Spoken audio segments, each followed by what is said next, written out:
پرانے اسلامی کیلنڈر کا کیا کرنا چاہیے؟ پرانے اسلامی کیلنڈرز کا کچھ بھی نہیں کرنا چاہیے.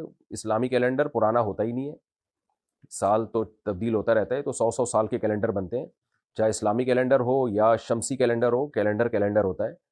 باقی یہ کہ اگر آپ یہ سمجھتے ہیں کہ وہ چاند کی 29 اور 30 تاریخ کا فرق آتا ہے تو پرانے کیلنڈر اس لحاظ سے اگلے سال یوز نہیں ہو سکتے، تو جو چاہے کریں کیلنڈر کا بھائی، کچھ بھی کر لیں، کیلنڈر کو سیلنڈر میں جلا دیں، یہ بھی ٹھیک ہے.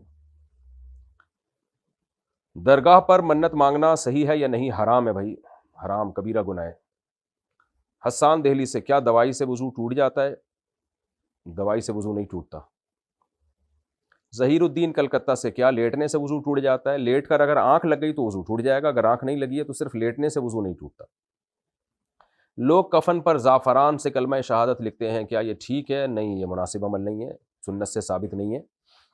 تو جتنا ہمیں سنت سے میت کے جو بھی لوازمات اور جو بھی اس موقع پہ کیا جاتا ہے، جتنا قرآن و سنت سے ثابت ہے، اس میں اپنی طرف سے کوئی ایڈیشن نہیں کرنی چاہیے. اسلام سادہ مذہب ہے تو اس کو سادہ ہی رکھنا چاہیے. باپ کے مرنے کے بعد چند مہینوں بعد دادا کا بھی انتقال ہو گیا، تو کیا یتیم پوتا پوتی کا وراثت میں کوئی حصہ ہوگا؟ 2 چچے اور 2 پھوپھیاں بھی ہیں. دیکھیں 2 چچا بھی ہیں آپ کے، تو اس کا مطلب دادا کی نرینہ اولاد موجود ہے، تو جب نرینہ اولاد موجود ہوتی ہے تو پوتوں کا وراثت میں حصہ نہیں ہوتا.